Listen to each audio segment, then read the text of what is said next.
Today we're talking about lifting as a pitcher. If you want to be throwing 90 miles an hour and beyond, you have to do the right stuff in the weight room. But here's the thing, I'm not going to give you the generic advice of progressively overload, get strong, and gain weight, because that's just not what you need. You're probably someone who's pretty strong and have been gaining strength for years, but you're just not seeing the transfer to the mound. Your squat is going up. Your deadlift is going up. You're hitting all the metrics in the 90 mile an hour formulas that you see online, but you're still not where you want to be. Here's the good news. There's actually a much better way to transfer all the strength that you built into throwing velocity with one addition to your lifting program. If you start implementing this, I guarantee that you'll start throwing harder. And I know this works because I used it on myself to gain 3 miles an hour in 4 weeks after implementing it. And we see it help our guys at the Pitch Lab as well. Like this guy who hit 95. Or this guy who hit 96, or even this guy who hit his first 95 miles an hour. So what is this one addition to your lifting program? Well, let's dive in. This one addition is overcoming isometrics. And in the next 15 to 20 minutes, I'm going to explain exactly why overcoming isos are so important for throwing velocity. And so if you don't have 15 to 20 minutes to invest into your baseball career, well, I guess this video isn't for you. But for those of you who are really serious, I'm gonna give you guys some gold. Overcoming isos are basically pushing as hard as you can into an object that won't move. Think driving a barbell into the safety pins or having a belt attached to something that won't move and pulling it as hard as you can, or even just pushing against the wall as hard as you can. Does it look kind of underwhelming? Yes, but is it effective? Hell yes. I stumbled upon this type of training and overcoming isos when I was doing research on triphasic training. And this is where Cal Dietz, he is one of the smartest people in the athletic performance space. He developed this method called triphasic training, which basically is one of the best ways athletes can actually increase performance and explosiveness. And he has this book called Triphasic Training, and I read it within 1 day because I was so interested in it. And by the time I was done, I couldn't believe I hadn't done any of these my whole professional baseball career. But now as I train to throw 100 miles an hour, overcoming isos have become a big part of my lifting program. If you're getting stronger in the weight room, your bench, squat, deadlift is going up, but you're not throwing any harder, you have to start incorporating overcoming isos. Here's why. The first reason is that overcoming isos force you to produce maximal force. Let's go! When you're pushing against something that just won't move, you're actually going to be putting in more force than if you're just lifting heavy. But because when you're pushing against something that won't move, your brain and your muscles have to keep recruiting to try to make that move, and the force production just keeps going up. And this is so important for pitchers for one main reason. It improves rate of force development. Basically, how quickly you can produce force. See, the pitching delivery happens in milliseconds. And so we have to be able to produce crazy amounts of force in those short windows to be able to throw really hard. And having a high rate of force development allows you to be able to tap into a lot of the force that you have. So you go and do your strength work and your heavy lifting to build your available force production, your ability to produce force. But rate of force development actually helps you tap into that force in the pitching delivery. And guess what? Overcoming isos are one of the best ways to improve rate of force development. There's a great full-week study that showed one group that just did a bunch of overcoming isos for the lower body. And the other group just did traditional weightlifting, the squats, deadlifts, heavy type of lifting. And at the end of the 4 weeks, they tested vertical jump height and see if either one improved. And basically what it found was that the group that had done the overcoming isos had significantly increased their vertical jump versus the group that just did traditional weightlifting.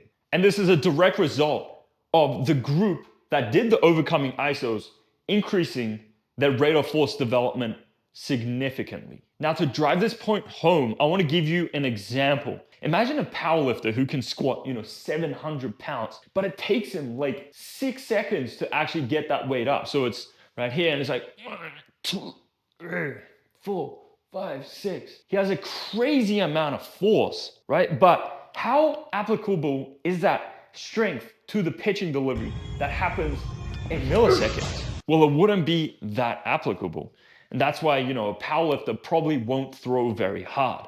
And so for us as pitchers, we need to be able to tap into all of that force that we built and actually transfer that. And that's why rate of force development is so important, because the more force you can tap into and generate within a short window, in theory, the harder you'll throw. And that's basically why rate of force development is so important for pitchers, is because even force play data shows that the hardest throwers produce more force vertically and horizontally into the ground. Okay, so these guys who throw really hard can produce not only more force, but actually quicker into the ground. And so I'll give you an example of the lead leg. There is a great correlation between lead leg extension velocity, how quickly you can extend your lead leg after it hits, and pitching velocity. And so if you have really high force and rate of force development, then as soon as your lead leg hits, you're able to produce a lot of force to be able to straighten that out, block it, and then have the energy transfer up the chain and into the throw. And this is backed up in all of the force play data, where the hardest throwing guys produce the most amount of force in their lead leg. And so this just leads to a better bracing effect, where you brace and all of that energy comes up the chain to be able to go through. But you do need a really good and strong, powerful lead leg to be able to accomplish that. You can be super strong in your lead leg, but you need to be able to tap into that in that tiny amount of time. Think about the pitching delivery. As soon as you hit to your throat, how long is that? That's milliseconds. If you're 1 Mississippi, no, that's too slow. It's in milliseconds. And so in that tiny window, and that's why rate of force development, especially in your lead leg, can be very, very important. Okay, so the question becomes, if I want to improve rate of force development and how quickly I can produce force, then I have to be moving quick. And so why are we talking about ISOs where you don't even move? Like, you're probably thinking, how is that supposed to make me move quicker? Well, here's the truth. If you think about a lift, right, and any kind of movement, there are 3 parts. So there's the eccentric, where, let's just use the squat for an example, where you're lowering. And then the second phase, which isn't really widely known, and this is something that I learned later in my career, is the isometric phase. And so this is where you have to stop from going down to coming up. There's a split isometric phase where you have to change direction. And that's where isometric strength comes in. So there's the eccentric, and then the isometric, where you're converting from eccentric, going down, to now you have to come up. There's a split place where you have to be really strong in this position. And then there's a concentric, which is coming up. And the most commonly known ones is eccentric and concentric, where it's down, up. But people miss the middle part, which is you have to convert from going down to up. And there's a split part where you have to be really strong. Okay, so, and that's what the isometric strength is. And basically it's about your ability to absorb force and then redirect it. Okay, so it's like a rebound effect. And so the better you become, the stronger you become, the most explosive you become in this place, the more you can absorb and rebound. And your rebound ability gets better. And so you need to become really strong isometrically. And I mean, overcoming ISOs are one of the best at this. Let's use the lead leg as an example again. Now with the lead leg, you're here and you're hitting, right? And with the lead leg, there's not much of an eccentric phase. You're not gonna lower and then come up. It's more of just you skipping the whole eccentric phase and you're going straight into the isometric and concentric phase. Where you're hitting, you need to be able to absorb that force and rebound out of that, redirect the energy. And so you're here, it's pretty much just isometric strength right here.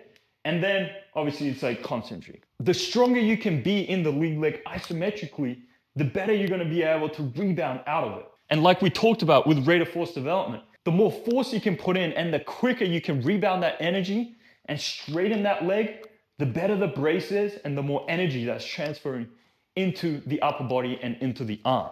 And so that's why isometric strength is so important, is because the pitching delivery is just a bunch of stretch shortening cycles. And so there's a lot of rebounding energy happening the whole time. And so if you can be really good at isometric strength, which is one of the biggest things that helps with this rebounding of energy, then the harder you're gonna throw. And one of the big advantages of overcoming ISOs is that you can actually copy the exact position that you'll be in the pitching delivery. And so one of my favorite exercises for overcoming ISOs is to be in a split squat like I would be with a pitching delivery, but I'm right here, right? And now I have a bar in between my legs, and now I'm pushing as hard as I can. So I'm building position-specific isometric strength. And so, if my lead leg is in this position when I'm throwing, then I can train that in the weight room by getting really strong in this position so that, even when I'm in my pitching delivery, I get really, really good at that position. So position-specific strength, actually getting strong and explosive in certain positions are one of the biggest advantages of doing overcoming ISOs. Okay, and so far we've talked about these two things, rate of force development, isometric strength. And this basically just trains the impulse and what I was talking about with the redirection, how much force you can put into the ground in the shortest amount of time. And we use the lead leg because it's very straightforward, but it applies to all areas of the body for the pitching delivery. But we did miss one huge component, which overcoming ISOs are really good at training. And that's basically that it trains the nervous system and the neural pathways between your brain and the rest of your body. The pitching delivery is heavily driven by the central nervous system. And so if you're lifting and all you're doing is try to get big and strong, well, you're falling behind. When you push against something or pull against something that won't move, your brain tries to recruit every single muscle fiber it can to try to make it move. And when your intent is at 100%, over time, your body learns to activate even more muscle fibers, fire them faster, and coordinate them better. And these are all things that help in the pitching delivery. And there's a really interesting study on this to where, again, when groups were taken of 4 weeks of overcoming ISOs, at the end of it, it showed higher muscle activation without it actually being a bigger muscle. So your muscles are able to fire faster and better, even though the muscle didn't grow itself. This just means the central nervous system and the brain was able to fire even more muscle fibers and got better at firing those muscle fibers. This group also showed high rates of improvement in rate of force development. And what they found was that it primarily came from the central nervous system and the brain's ability to fire quickly instead of it being some type of physical adaptation like stronger muscles or stronger tendons. Obviously, overcoming ISOs do train that, but it was mostly because of how the central nervous system and the brain learned to fire at a better rate. Okay, so now let's get into the juicy part, which is how can you implement overcoming ISOs into your lifting? What kind of exercises should you do, sets and reps? Let's get into all of that. Here are my favorite overcoming ISOs for pitchers. Coming in at number 1, this is the king of overcoming ISOs in my opinion. And basically you're in a split squat position and you either have a belt connected to you and you connect that to something that won't move and you try to push as hard as you can upwards. Or you can also have a bar in between your legs and pull it as hard as you can. Lift it. And so what does this do? Well, it's very position specific. You can put it in the exact position where your front foot would land and you develop rate of force development and strength in that range. Pitching is a split squat action where, you can do double leg overcoming ISOs, but in my opinion, that's not going to be as effective as something like a split squat where you're really getting into the exact position you would in a pitching delivery or very similar to it, and you're building strength out of there. And this just improves rate of force development in the lead leg and also, the drive leg, because you are going to be doing both of them. And it's one of my favorite ways to increase lower body power. Okay, so the second is 2-leg isometric variations. There's a bunch of ways you can do this.